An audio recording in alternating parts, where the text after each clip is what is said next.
And then the foundation on which all of this rests, and this is very important. These are things that you haven't heard because it's really hard to market you anything about them. But they're just as important as anything else. Investing in your family. Keeping your aging parents nearby. Investing in your children so that they don't put you in a retirement home when you get old. Investing in your spouse. We know that married people live 3 to 5 years longer than unmarried people. That's even good for wives, by the way.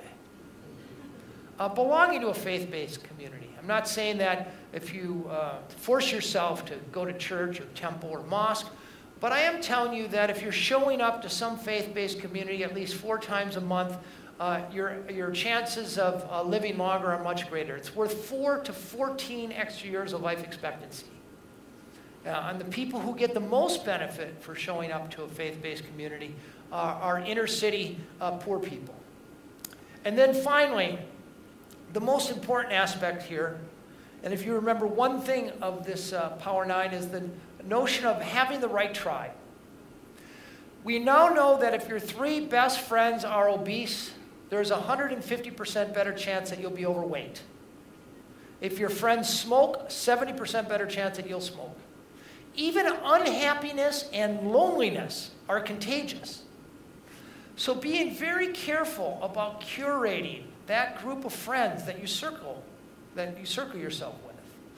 I wouldn't necessarily tell you to dump your old friends, but I will tell you that if you don't have a handful of friends who are challenging you physically and challenging you intellectually and soulfully, that one of the best things you can do for your longevity is take the time to augment that social circle in an authentic way, people you're going to spend time with. The happiest people on the planet are socializing 6 to 7 hours a day, and that's not Facebook. It's face-to-face. So as I've said, for Singapore, this is worth about 10 years of extra life expectancy. And you say, well, sounds like common sense to me. But how do you actually get people to do it? Every government in the world, I'm involved with governments all over the planet, are trying to figure out how to get their populations healthier and to emulate what we see in blue zones. How do you actually get people to do it? Well, in most places, they're like America. They spend enormous amounts of money on diets, exercise, and supplements. And by the way, these aren't bad ideas. It's a good idea to educate people on the right foods to eat.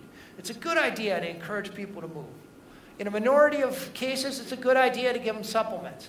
But the problem is, in every case, these things are not only expensive, they're short-term successes and long-term failures. Very bad idea. If I get 100 of you on the Blue Zone diet today, I'm going to lose 10 of you in 3 months, and in 7 months, I'm going to lose 90% of you, 90 of you. After 3 years, I'll have 2 or 3 of you. So let's put this in financial terms. This is essentially like saying, you give me $100 today, and in 3 years, I'll give you $2 back. If you like that investment, see me after the show. Same thing with exercise programs. If you start with 100 people in an exercise program, in America anyway, right after Christmas, we tend to get a lot of people signing up for exercise programs. They join with great zeal, but within 2 years, you lose the vast majority of them. In fact, most of them are gone by September. And even if I come back from Blue Zones with the pill guaranteed to reverse aging, people wouldn't take it long enough to make a difference. So if that doesn't work, what does?